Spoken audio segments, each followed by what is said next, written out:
Hello, everyone, and thank you for tuning into the Liberty Report.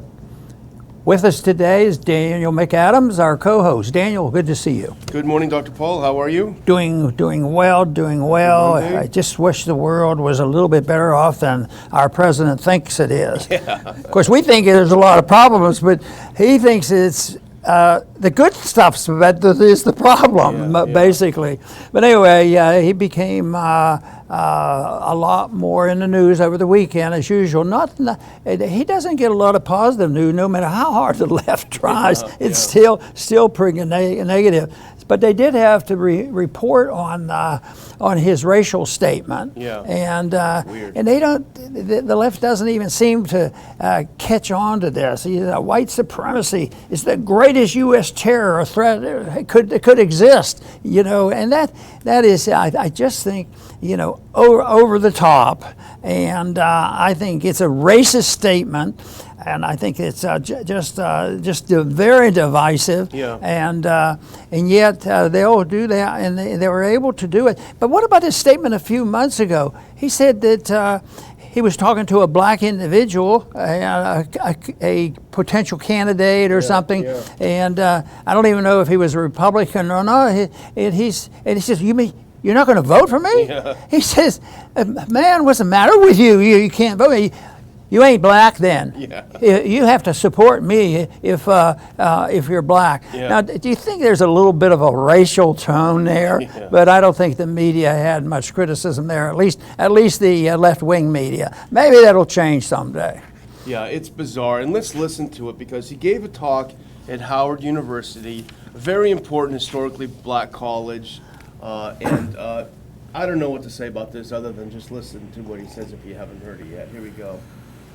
To stand up against the poison of white supremacy, as I did my inaugural address, to single out as the most dangerous terrorist threat to our homeland is white supremacy.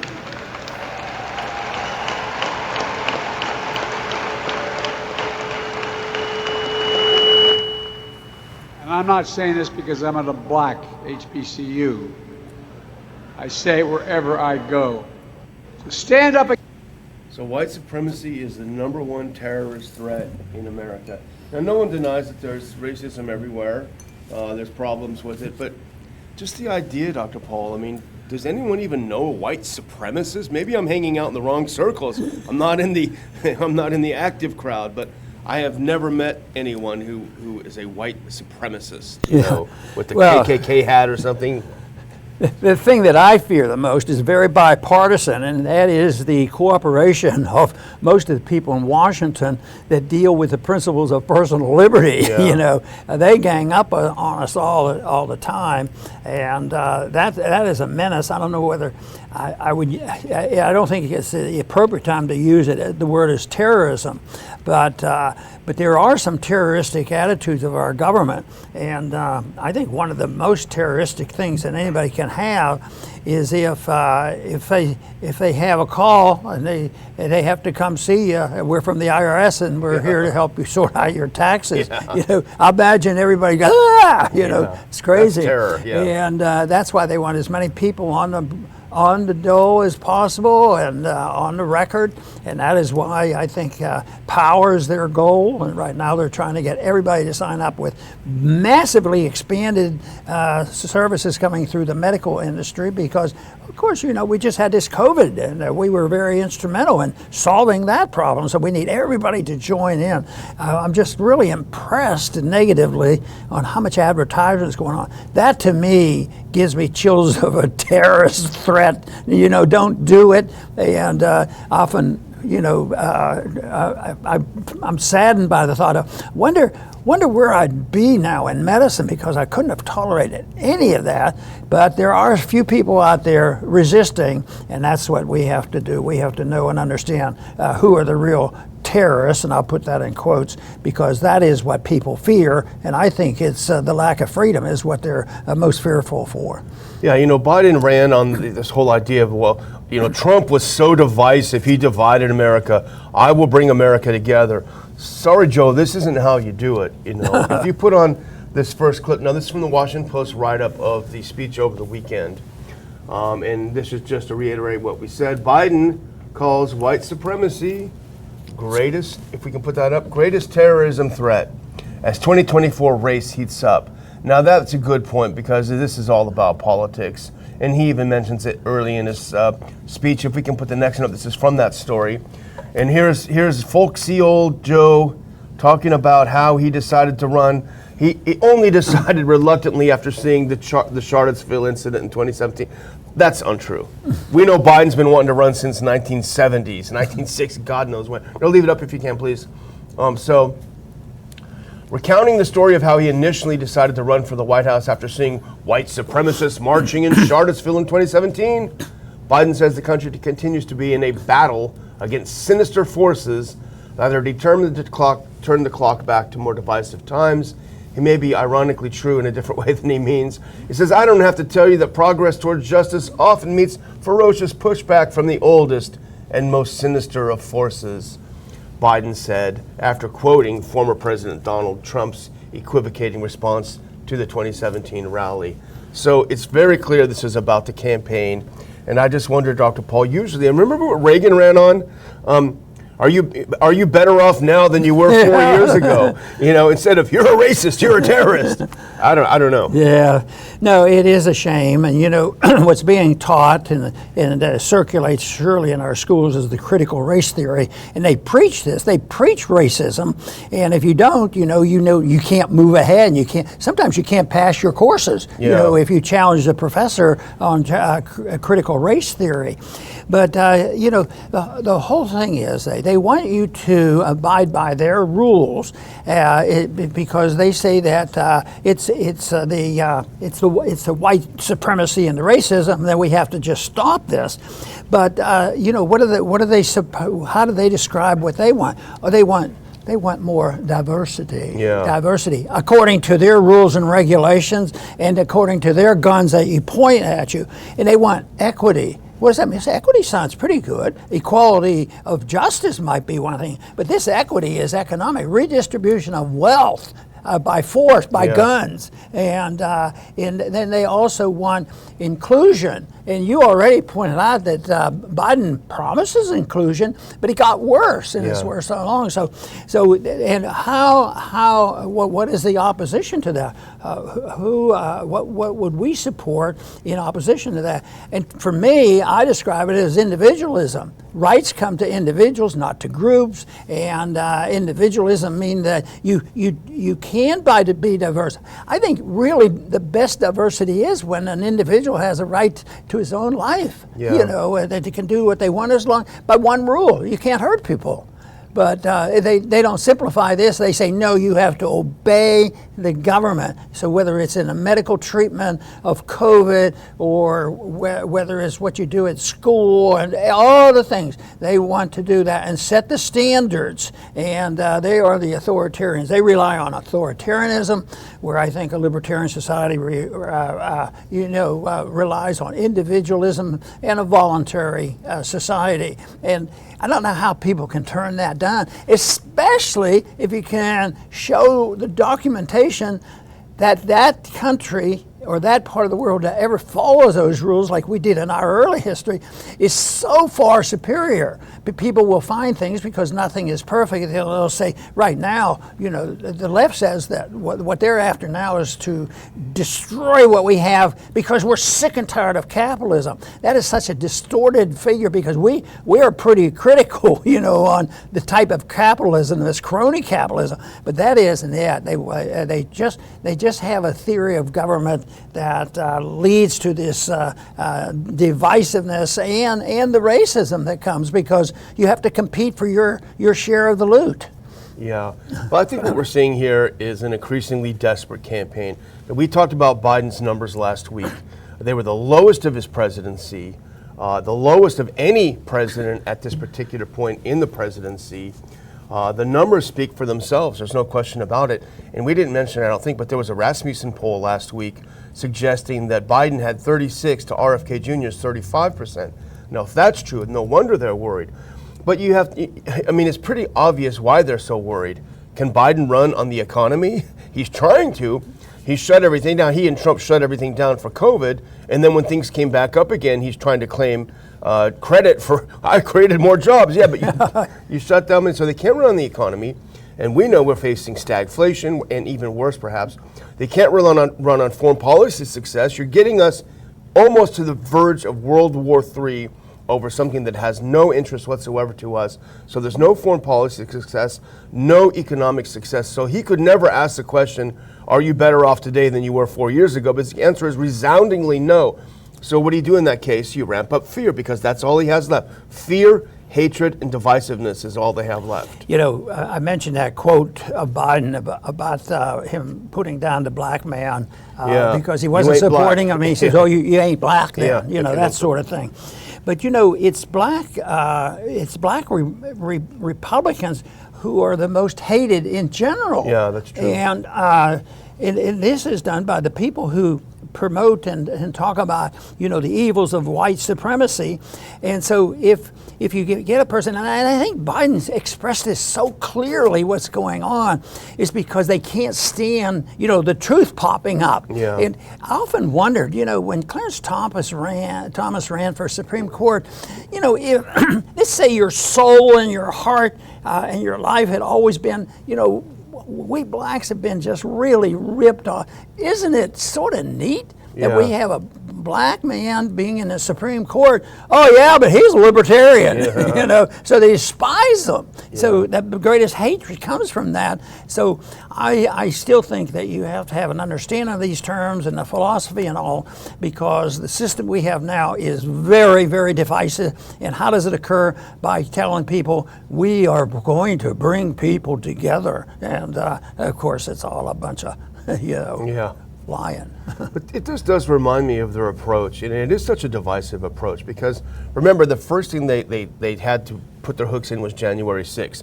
We had an insurrection. There's a terrorist threat in the U.S. There's the insurrection, the Trump voters. Then, of course, the entire Russia collusion. Russia's behind everything we don't like. Russia's deep in stealing our bodily fluids. It's the same selling of fear, you know, over and over again, and that's what it seems like they're basing the campaign on, is just selling this fear and dividing people, you know. Well, you know, you can use that statement very generally too. You know, you have to scare the people if you want them to go and send their kids off to fight a senseless, stupid war that's illegal, unconstitutional, and has no purpose. So you have to scare the people, and that is their goal. And unfortunately, there is a mob psychology. It's very catchy. So the contest is between who controls the scenario, who controls the propaganda, and lately it's you know, the real concern and where some of the terrorism originates is in social media. Yeah. And who knows what's going to happen with this artificial intelligence? You know, how they might be able to use that to scare people too. So I imagine there's starting to see more stories now of people who are likely to be less misled by that whole that whole principle of technology.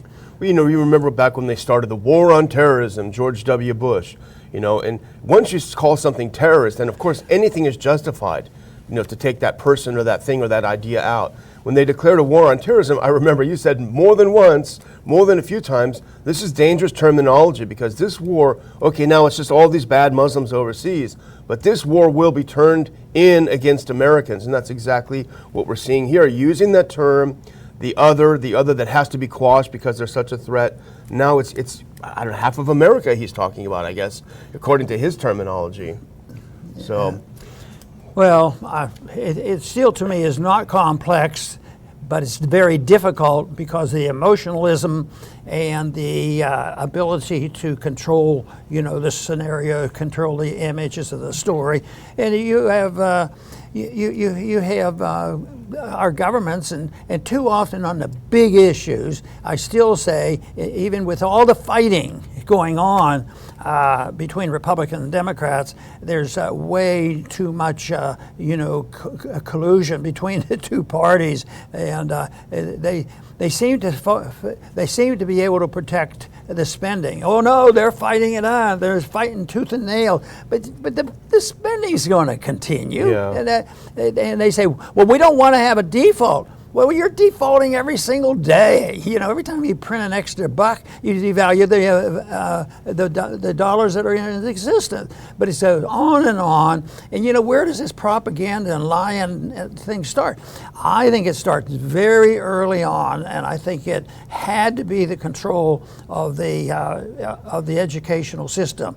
And one time I thought it was just in certain liberal progressive universities, but I think it's almost universal. There's certainly some good colleges still left, but basically, and then I thought, well, it'd just be in the college area, but it's all in any government school. So if you look at the government schools, when you think in just recent months, some of these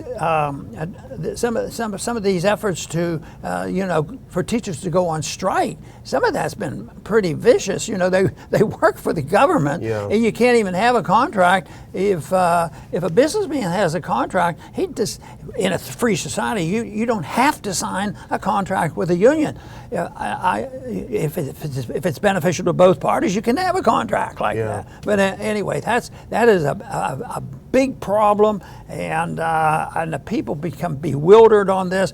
But at times we see glimpses of hope, and we usually are able to report those when we see it, because I still think I still have a strong belief that when people are given an honest choice and they know what they're doing, I don't know why people would ever vote to send their kids off to a senseless, foolish war. And then think they're doing something patriotic and being so gleeful about it. That to me is annoying. Well, thank you for your service, Ron. You were in the military. Well, you know, let's move on, I think, to foreign policy now, because our second piece is really about probably the most senseless debacle of all time. And that is the proxy war between the U.S. and its NATO allies and Russia, using Ukraine as a battleground, using the blood of Ukrainians. Let's put up this next one. This is from Dave DeCamp over at antiwar.com. Germany announces $2.9 billion arms package. Go back if you can, one please. Germany announces $2.9 billion arms package for Ukraine. The package is Berlin's largest yet and includes Leopard tanks, Marder fighting vehicles, air defense systems, and surveillance drones. They are writing a huge check to Zelensky. I don't know, Dr. Paul, they seem unfazed by Seymour Hersh's reporting that most of this money is going into their pockets. They're ponying up some more money. And if you do the next one, Olaf Scholz, who's kind of been in hiding for a while, he's reemerged. Zelensky paid him a visit. They hung out for a while. And then Scholz said Germany will support Ukraine for as long as is necessary. I wonder what that means for the people of Germany. Until the money runs out.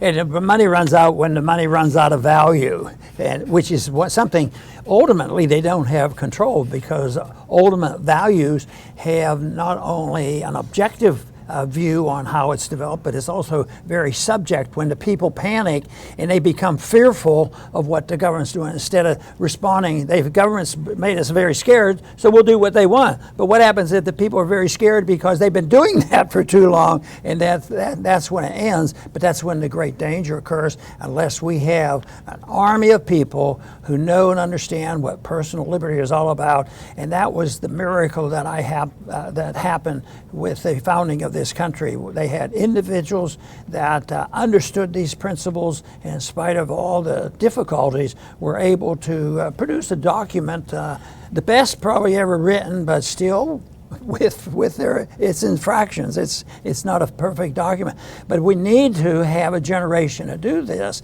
And that's why when I go to the college campuses, and I still get there on occasion, that I'm still excited about young people who have been maybe sitting in a college classroom and been indoctrinated in schools that aren't really on our side of the issue, are still making sense of it all. And of course, we've talked so much about you don't have to wait until you have 52% of the people agreeing with what we do. The majority of people didn't vote and agreed with all this leftist progressivism and all this authoritarianism, all this warmongering, and all this socialism and fascism that goes on. That isn't, but the leadership does, and that's why we have to get people ready and ready for this, because there is going to be an opportunity when this system comes down. There will be openings, and there's openings right now. I know so many groups that have been started. Nobody even knows about them. I haven't heard about them, but they come and they call, and I'm excited about the fact they exist out there. They might not be huge. They're not Elon Musk, that sort of thing. They might not have a whole lot of money, but they're reaching out with a message that strikes a chord with the people.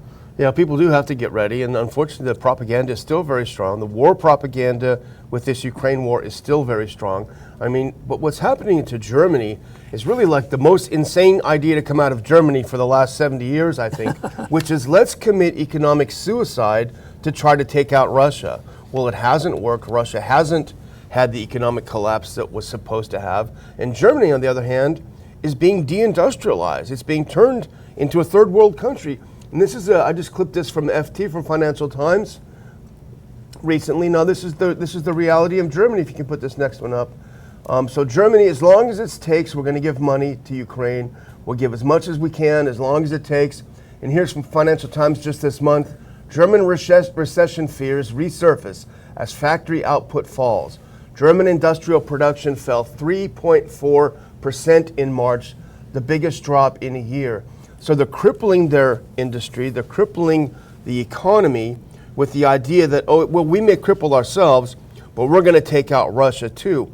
It's not working, but instead of digging themselves out of a hole, they keep digging deeper. It's really the craziest thing ever. Yeah, it's bewildering. Even though I think I sort of understand it, it's still very bewildering how these people can be sucked into this thing, because a little more common sense would solve the problem. Because the people that I visit with and try to explain the liberty position, they describe it, and I sort of had that, but a lot of people would say, it was sort of like a light bulb going on. It wasn't, they were looking for too much complicated stuff. You needed to change the Congress and change this and change the courts. And what you had to do was just, have a light bulb come out and describe the difference between authoritarianism and voluntarism, and just make the case that voluntarism is so much better. And it shouldn't be any more complicated than that. And when people are offered that choice, I think a lot of them will say, it's just common sense, and I think it is common sense to look for a free society. But there's not a lot of common sense in Washington. And the last one we want to talk about is this piece from Politico over there, and it's an interesting article. If you put it up now, as you know, Dr. Paul, and you talk about it on Friday, you talk about it a lot. We're in the midst of this debt crisis, this debt ceiling crisis. We're not going to pay our bills. Well, this is a piece in Politico today that says the end of Ukraine aid is rapidly approaching. Re-upping it won't be easy. And if you put this next one on, next clip, this time around, any late summer proposal by the White House could run up against the raging debate over the debt ceiling and will almost certainly face opposition from a small but vocal group of Republicans that wants to slash spending on Ukraine. And to that, I would add, Dr. Paul, because we've talked about it on the show, some progressives are starting to have some questions about this as well. So what they're saying is basically out of that $47 billion that was authorized last year, they've spent all but a few billion here and there, but they spent all but a few billion, and they're projecting that money will run out by early to midsummer. And they're saying it's going to be the debt ceiling crisis, there's going to be problems with the economy, and it's not going to be as automatic as they said it was. And to that, we would say, that sounds like a good idea. Yeah, it is. That's hope it is reflected in the people's minds, and they change their minds. And it's an election year, so you're going to hear a lot of discussion going on, and there will be a contest over more spending and less spending and how you spend it. But they reject outright the restraints put in the Constitution. So they've rejected, most everybody I've met in Washington, they've rejected the principle of why the Constitution exists. And we were warned at the very beginning, it's not going to work if the people are a bunch of immoral rascals who are only looking for a free handout. But there was certainly enough thou shalt nots in the Constitution where the guideline is there and the purpose is there. And, that's when a lot of people did want to come to our country and did come in a very, very legal way to come to the country. But this is not quite, as I remember talking to my grandparents, how they came over and how they went through the process. I think this is not the same thing because it's lawlessness that we're seeing, and it's based on theft. It's based on this whole thing that you allow everybody. I think the easiest way for me to understand this issue of immigration is, think about it, your home. The right to your home. Your home is your castle. You don't let people in that you don't want in or you don't know about. You're not in the mood for it. You should have control of that. But what about outside? Well, in your yard, if they're coming and starting a bonfire or something in your yard, you have a right to do something about it. Yeah, but what about all the other places? What about schools and all this?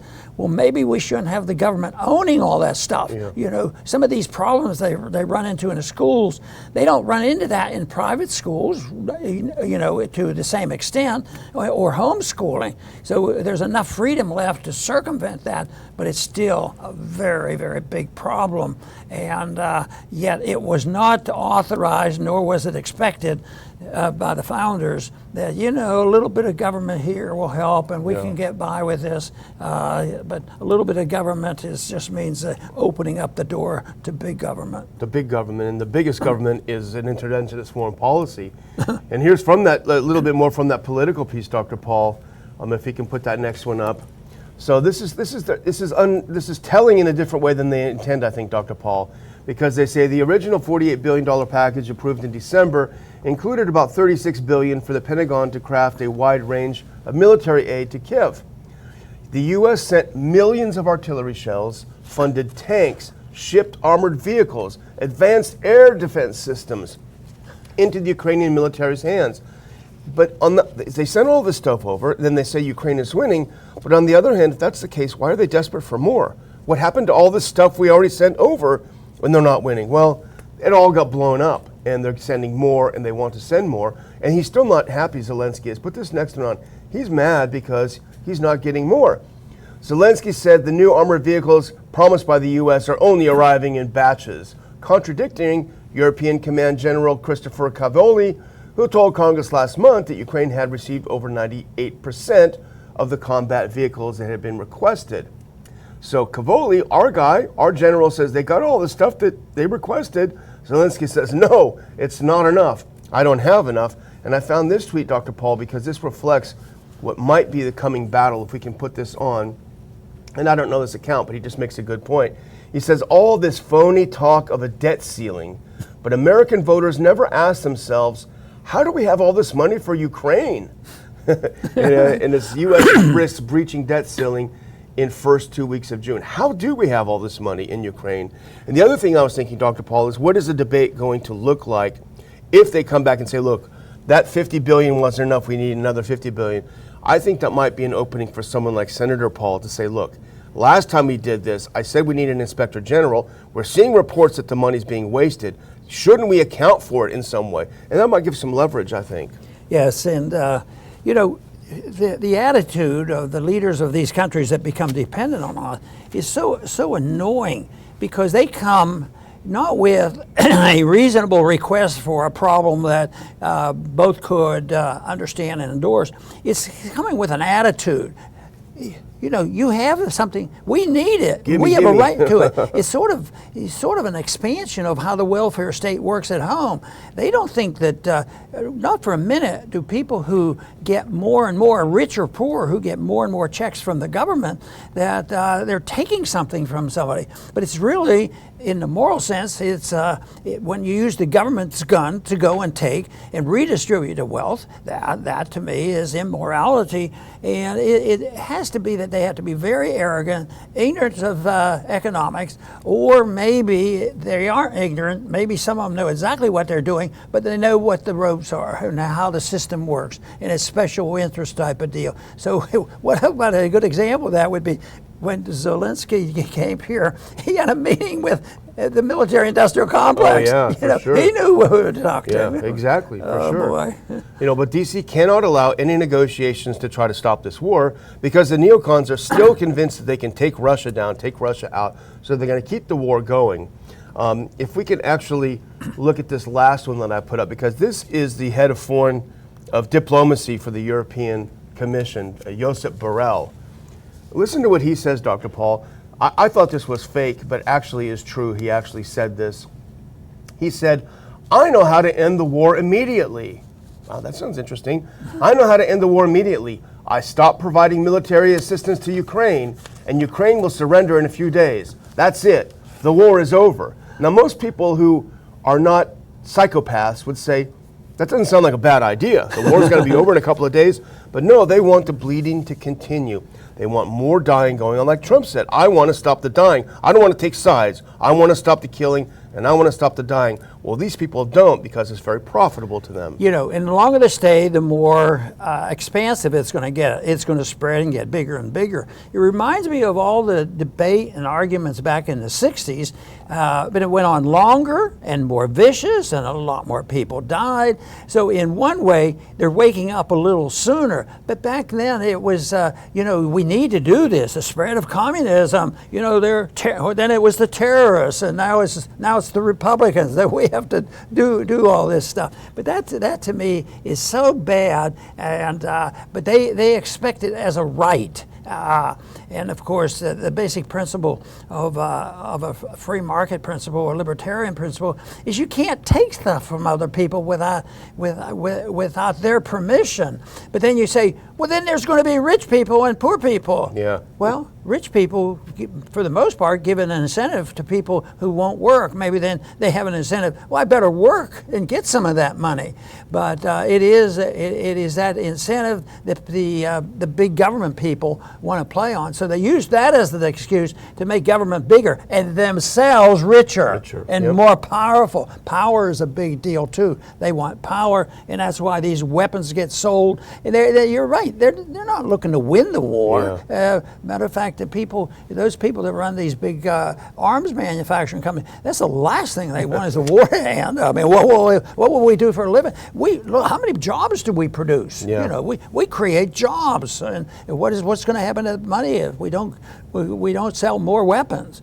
Yeah. Well, why don't we try it, and why don't we run an experiment and find out where the money would go? Try something different. Well, I do want to mention our sponsor for May, and that's 4patriots.com. They've got everything you need to survive in difficult situations. And Dr. Paul, we had some pretty wild weather over the weekend. I saw a lot of flooding. We had some tremendous storms.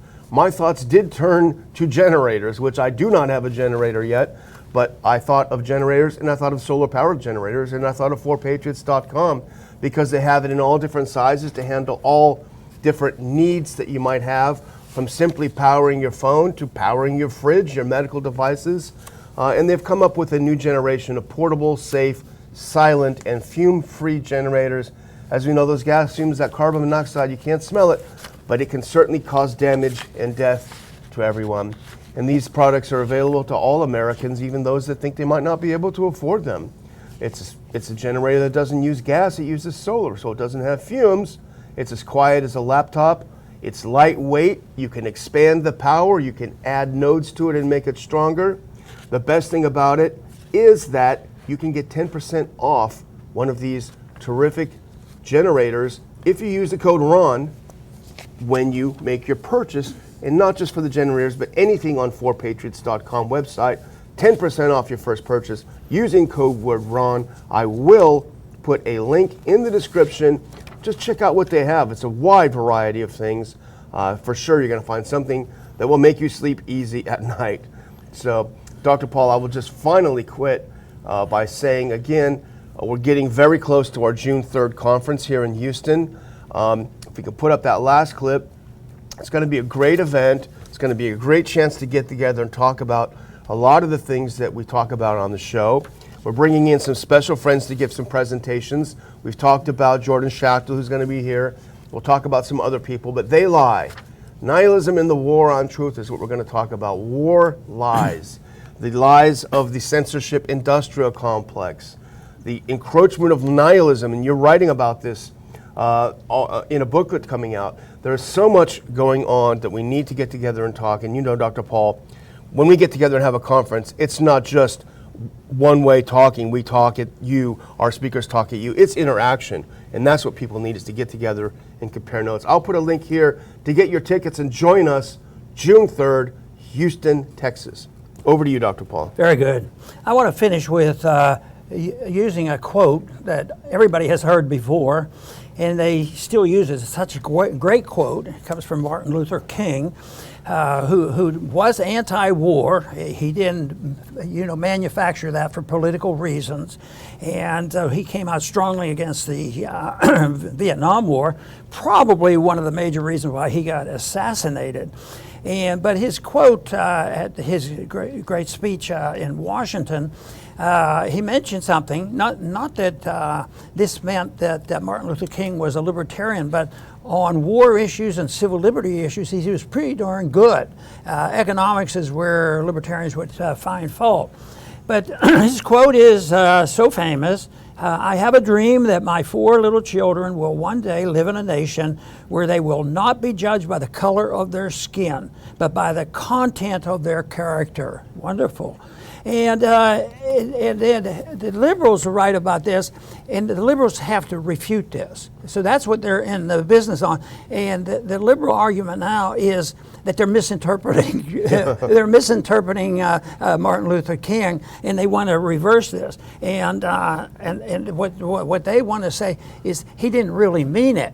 And this would be a pretty good example of trying to rewrite history, but they could use it, and we could agree with something. Is that nobody's declared that he's 100% libertarian, and we have to change it. You don't have to change anything because it's right out in the open. But my attention was caught by the fact that they have to refute that because so many people can use it against the far left. In this debate we just having now, about character, and it is a beautiful quote. But so it's very important for the progressive authoritarians have to destroy.